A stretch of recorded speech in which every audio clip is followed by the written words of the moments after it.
Hi, everyone. Hi. My name is Lizzie Fahey, and I'm a second-year Master of Divinity student at the Jesuit School of Theology in Berkeley.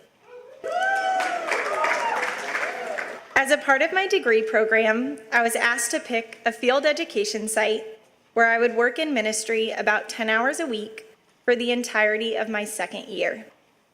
I was thrilled to make the choice to serve at Most Holy Redeemer Parish in San Francisco, a little parish in the Castro doing big things. A few weeks ago, some of the young adults from MHR gathered in a cramped San Francisco apartment after Mass to celebrate the Mid-Autumn Harvest Festival at the invitation of a member of our group. I sat on the floor and chatted with a young man who was new to our group.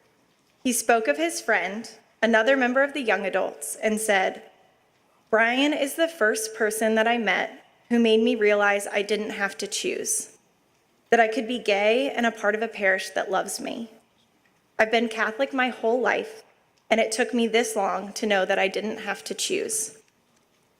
This is a crossroads that queer Christians find themselves at too often, an emotionally exhausting and frustrating conflict at which I've encountered students, friends, and coworkers too many times.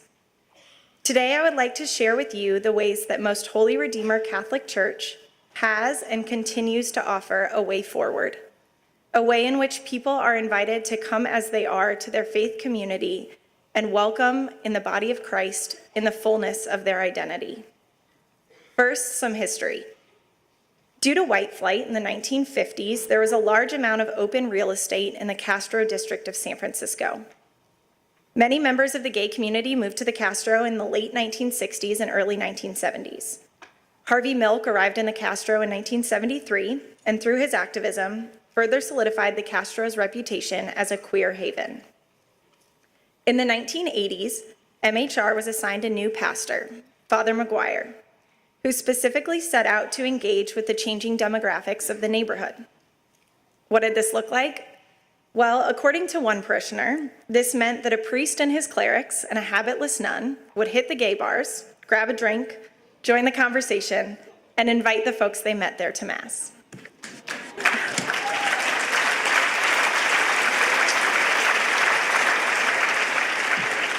And people started showing up.